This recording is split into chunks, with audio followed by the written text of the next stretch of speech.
Hello and welcome to First in Fiction, your first stop for learning to write fantastic fiction. I am tonight's moderator, Molly Jo Realy, curator of the Unemployment Cookbook, and finally, the published romance location mystery book, NOLA. Yay! Yay!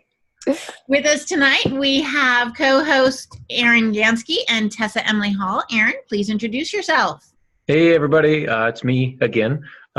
If this is your first time listening to this podcast, you've got a lot of catching up to do, but I write books. Tell us a little more about those books, Aaron. I write young adult fantasy. I write contemporary mystery suspense, a little bit of everything. So, yep. All right. Tessa, welcome to the podcast. Yay. Thank you. Glad to have you here again. Yay. So I am Tessa Emily Hall, and I write young adult fiction and also nonfiction for teenagers, and I work as a literary agent and a YA acquisitions editor as well. Fantastic. Well, welcome to tonight's First in Fiction podcast episode. Our first topic this evening, our only topic this evening, is utilizing colors to unveil emotion. This is a topic that was chosen by Tess. So Tess, go ahead and lead us off. All right. So this is something that I personally love to do to help to evoke emotion. I will choose colors and weave those specific colors into my scene and into even the books that I write. So what I actually do before I even write a book is I will give a certain book a certain kind of color, which obviously my first book, Purple Moon, the color is kind of obvious. And this is a color that is going to set the entire tone and mood of the book. But then there's also ways as authors that we can use colors to help evoke certain moods within the book and within the different scenes. And so I actually will do this by using a color wheel. And so this is the color wheel that an American psychologist named Dr. Robert Plutchik, I don't really know how to pronounce his last name. We'll go with Plutchik. Yes, that sounds good. So he created this wheel of emotions, and it is a diagram basically that outlines the foundational emotions, such as like joy and trust and fear and surprise and sadness and disgust, anger and anticipation. So it kind of groups the feelings together, and it just illustrates colors and links to its emotions. So this is a little handy tool that I use whenever I go into writing my books and my scenes. Which I think is really fascinating. You can kind of come at this like two ways. I like that you think about it deliberately ahead of time and kind of plan it, and you've got this kind of wealth of knowledge and information and research that you've done on it. But I've noticed that a lot of times it happens in my books somewhat organically. I'll notice certain colors kind of popping up from time to time, usually in relation to a character or how a character is feeling. And I think I'm doing it somewhat subconsciously, but that's what I think is interesting, is that there does seem to be this kind of, if nothing else, a cultural understanding of an emotional context that can be set by certain colors. Mood rings, for example, were a big thing for a long time. And I know this is something that M. Night Shyamalan thinks about very seriously, the color red in The Sixth Sense, for example. And those types of things. And you'll notice in his movies, especially if you've seen Glass or the one before that, Unbreakable, where he uses certain colors in conjunction with certain characters to evoke a particular mood or feeling. Green for the hero, purple for the villain. And it's interesting. I'm looking here at the examples that you've listed. And it's interesting looking at those and finding the correlations between them, like, this is why he's chosen purple, and this is why he's chosen green, this is why he chose red for this. But I don't typically post show notes. So if you don't mind, Tessa, if you could just kind of go over what some of the main colors are and kind of like what they correlate with. Right, yeah. So as you were saying, we are, as humans, just subconsciously kind of affected by colors. So you might even be doing this and not even realize that you're using specific colors to evoke specific moods in your book. But it is nice to be able to have a list that you can use as a reference point as you write your books to help with description and characterization and that sort of thing. So yeah, here's some examples. So blue can actually evoke like different emotions such as melancholy, masculinity, and calmness. And red typically evokes anger and danger and love and passion. And really there's a whole list of other kind of emotions that can go with each of these specific colors, but these are just a few examples. Green can represent like money and also nature and newness. Pink, compassion, feminism, happiness. Purple, royalty, ambition, and wisdom. Yellow can indicate energy, creativity, and happiness. And black typically is associated with like death and mystery and power. And then white can be associated with like innocence and purity and clean.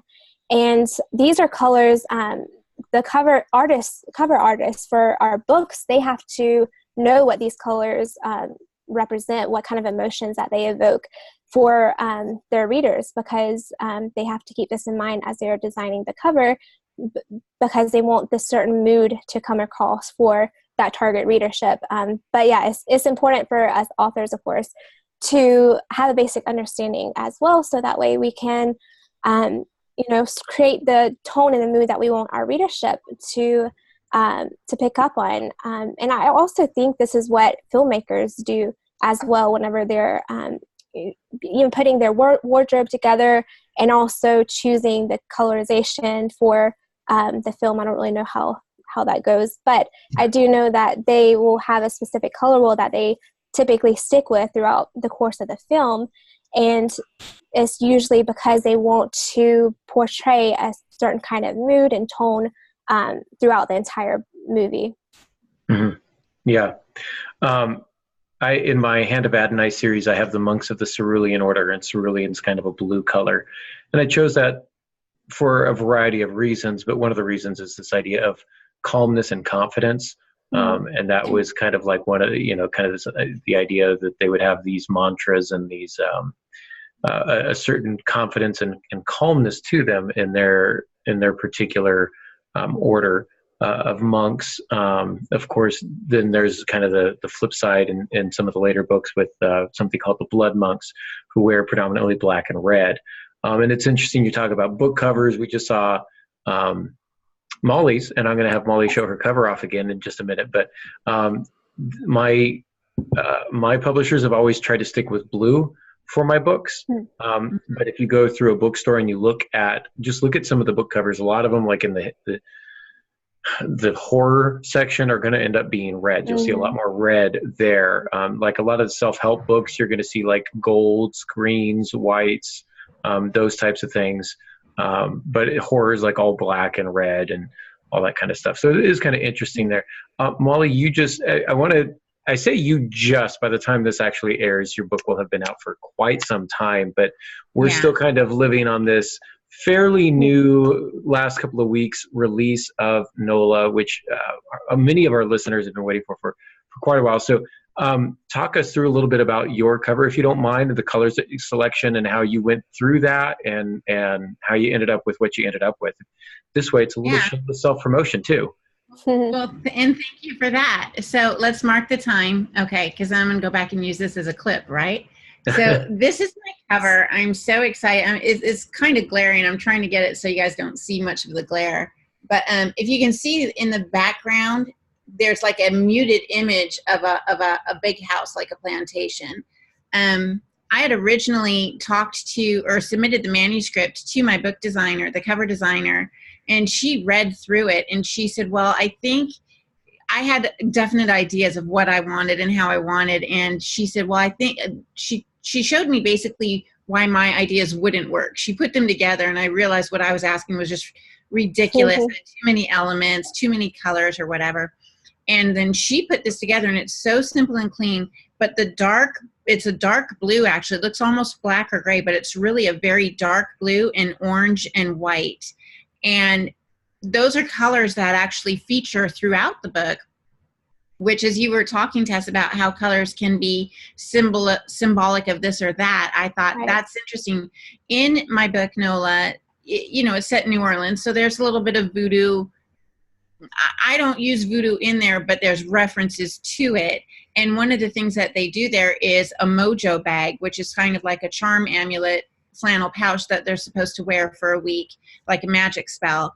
And so one of my characters, she owns a shop where she'll create some of these things, and she'll tell people, oh, you want this pouch for this or that pouch for that. And I did a lot of research in it, and those colors are very significant. Like if you want to attract money, you're going to create a mojo bag in a green pouch. If you want to attract love, it's going to be red.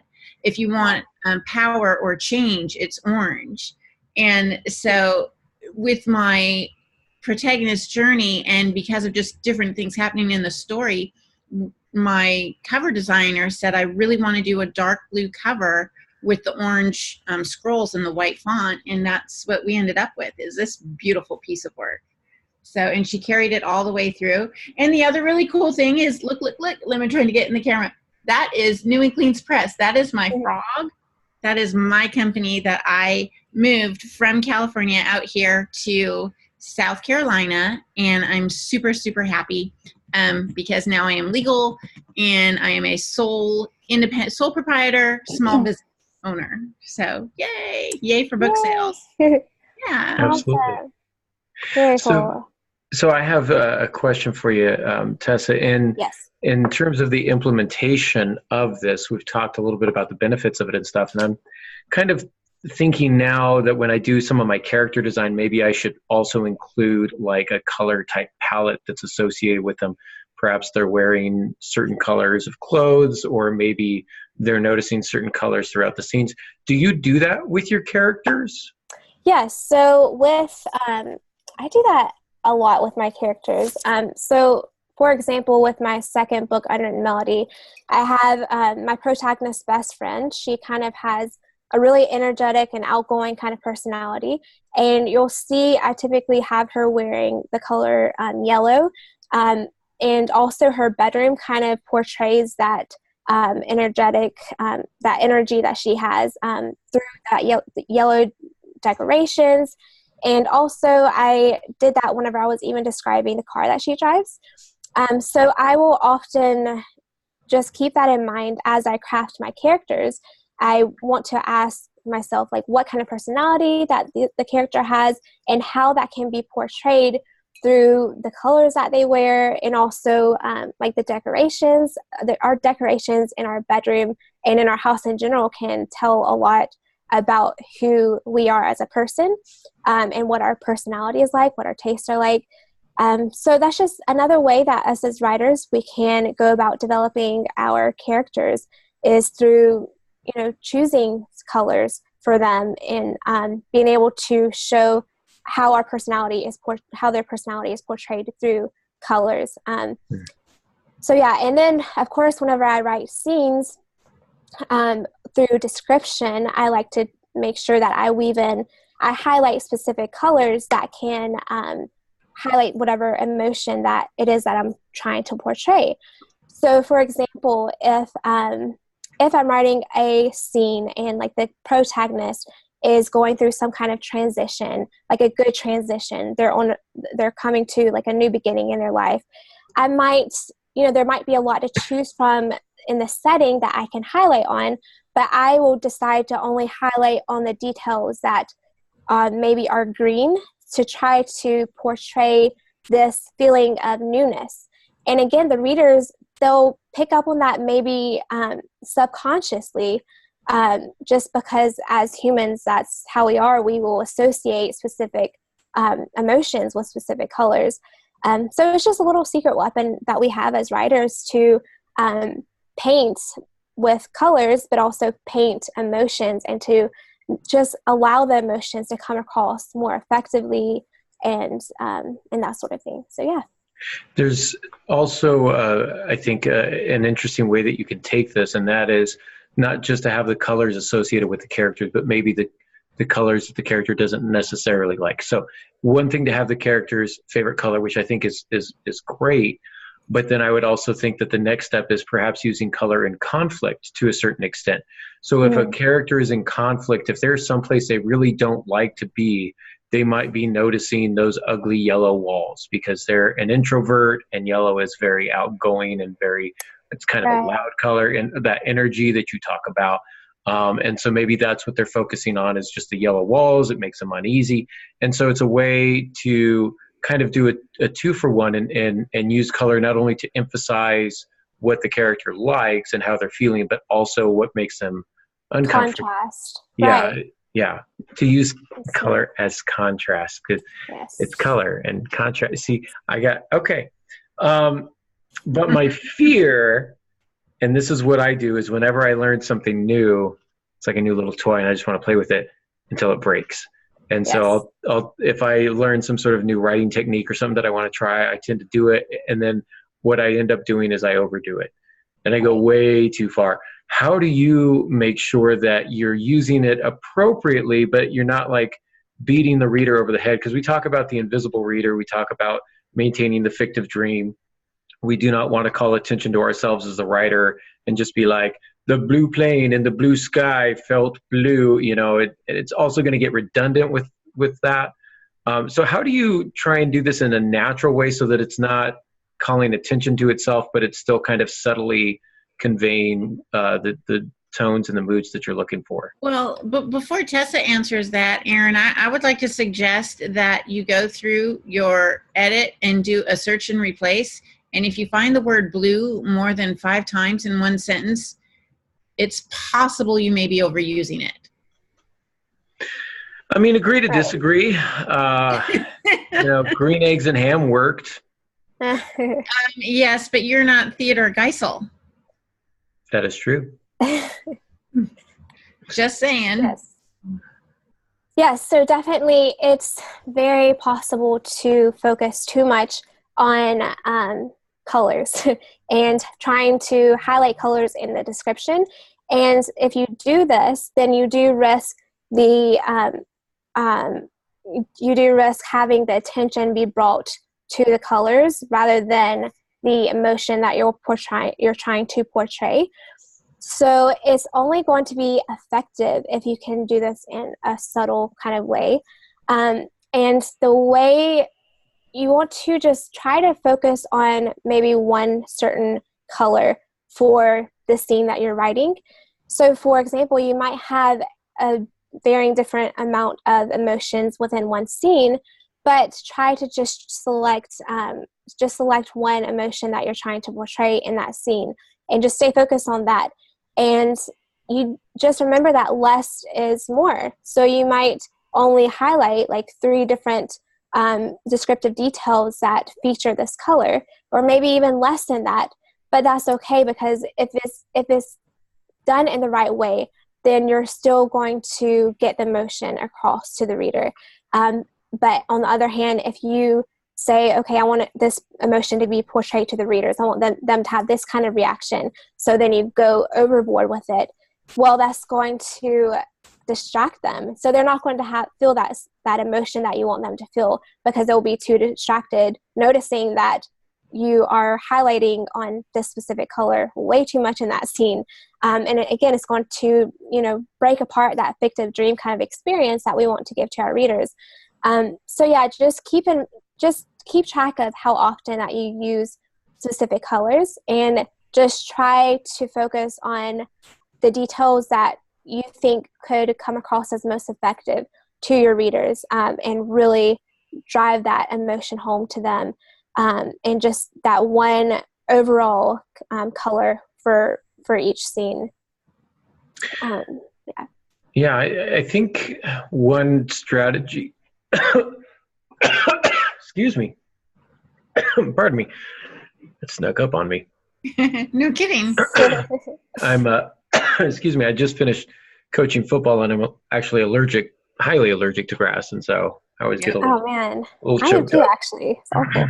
Yeah, I got my allergy to grass is an 11 out of 10 because apparently I get extra credit. Wow. It's pretty bad. But speaking of grass, one of the things that you may want to do is describe things without mentioning their color. So if you talk about wind, trembling the blades of grass, I haven't said the word green, but we understand that grass is green. Right. Wind whispering through the leaves or something like that, or she ran her fingers across the rough bark of the tree. Well, bark's going to be like kind of a brown, maybe a reddish brown. So trying to use the other senses to describe things where the colors are commonly known, if that makes sense. Little wisps of summer clouds passing through a pale sky or something like that. We understand clouds are going to be white and blue. So there are different ways that you can kind of draw attention to colors or establish colors without necessarily calling them out by name. Yeah, right. It'll paint the picture that you're trying to portray in their mind. So they'll see those colors and you won't have to blatantly call out that color by a specific name. Really smart. Yeah. And so I'm interested, have you seen any particular advantages in your books, like by including this color palette of emotional resonance? It's funny because it's something that I've done without even realizing that I was doing it. That's how I started writing, was by having a certain color in my head for each book that I write. And then I kind of keep that color in mind as I write the entire book. But I do see that it does help me to stay focused on that certain mood and that certain emotion throughout the duration of writing that story. So I'm able to stay more focused on that specific mood rather than becoming distracted and going off in different directions with a book. And I do think that doing this, it definitely does help to deliver the emotions to the readers. And it allows the story to just stick with them and to connect with them on a deeper level, because colors really can, they really do hit certain emotions and portray different emotions for us as humans. And so yeah, I definitely think that that's something that has helped me as a writer. Just even being able to, I guess the main thing that's helped me is being able to stay focused on a certain emotion and a certain mood of the book, and then just portraying that throughout the entire story. I really like this kind of heightened idea or attention to color in specific. I think we could probably do the same thing with sounds and with tastes and with smells. It would probably it would be a very long cast, but I would be also interested in using this as perhaps a way to overcome writer's block. I'm not sure if you've done this, but I'm just kind of, I'm going with this off the top of my head here. So it may be like the dumbest idea I've ever had, and now it's going to be recorded. That's cool. And everybody will make fun of me. But if you find yourself struggling with a scene, maybe go back through and assign it a color. In this scene, I'm going to focus on green. In this scene, I'm going to focus on blue, whatever it is. And then you're going to look for opportunities to include that. Yes, you might be a little heavy-handed, but again, that's first draft writing. You go back and clean it up later. Right. Or if a scene's not working for you and you are using colors and you're still stuck, maybe try changing the focus color and rewrite the scene with a different focus color. I'm thinking of a photograph now, and you can change like different like color saturation and hues and things of that nature. Play around with the photograph and put like a different lens on it. Highlight the blues, highlight the greens, highlight the yellows or the reds, and see how it impacts the story, or if it impacts the story at all. It might be kind of a fun thing. What you can also do as you write the different versions of that specific scene, you can have other like beta readers read over those different versions and ask them like which version really stuck with them the most, and even ask them if they can pick up on the emotion that you're trying to portray through the colors that you've selected. But yeah, that's it. That's a really good idea. I love that. I haven't tried it. Sometimes I have good ideas. Not often. Fairly rare. Often enough to, surprise us and be like, keep us waiting and holding out that it's going to happen again someday. Yes. Yeah. I wouldn't hold your breath. My flashes of brilliance are few and far between. So excellent. So what if we really struggle with this? Some of us are not quite as visual as others. Some of us are more auditory people, and we might focus on particular sounds or whatever. How is it? Do you have any tips for us on like how we can kind of try and develop this sense of color and its link to emotion and tone?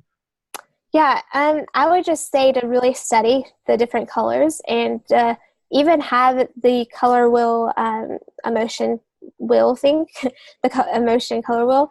And also there's all kinds of different charts out there that you can, like I write using Scrivener. And so if you also use Scrivener, there's a whole section for the different resources or research that you have while you're writing your book. And so you can include those different charts there that you find. And any kind of information that you find on the internet about different colors and the emotions that they evoke, you can include it there. And I would just suggest even trying to study other books that you read and see how other authors use different colors in their scenes to evoke certain moods, and try to pick up on if you think that the author was specifically highlighting a certain color within a specific scene or even throughout the entire book, and see how effective that is with what kind of reaction that you have if you had a certain emotion because of that color. And also the same thing can be done with films that you watch. Take note of how filmmakers use colors to help portray a certain tone or a certain mood and certain emotion, and that sort of thing. So we can learn a lot as authors simply by not just researching, but studying other artists, and not even just authors, but filmmakers and that sort of thing too. So yeah. Yeah, I would agree with that.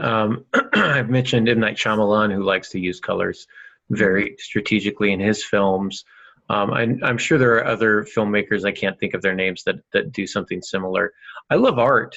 I'm a big advocate of painting and sculptures and things like that. And so like when you think of like paintings, something like A Starry Night, or something by Salvador Dali, even like this, I love the surrealist stuff, looking at people who are painting real things in a very unrealistic way, and kind of what is the emotional resonance in this particular piece?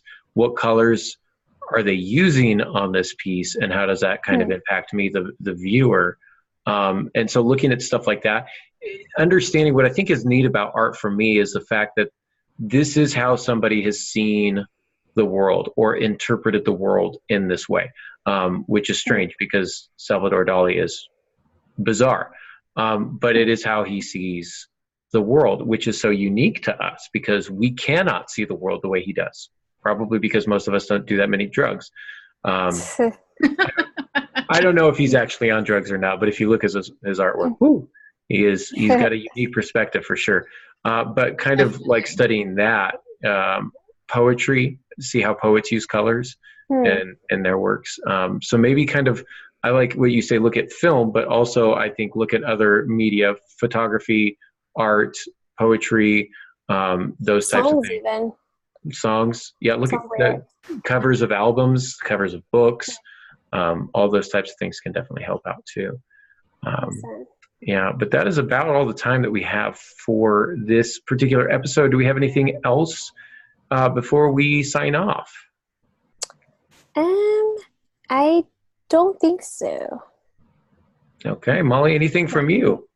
Nothing except hello from Iris, who has been tonight's mascot. If you've seen her walking around in front of my screen, I put her down. She kept coming right on back. So you need to put a shirt on her that says First Sin Fiction. There you go. Yeah.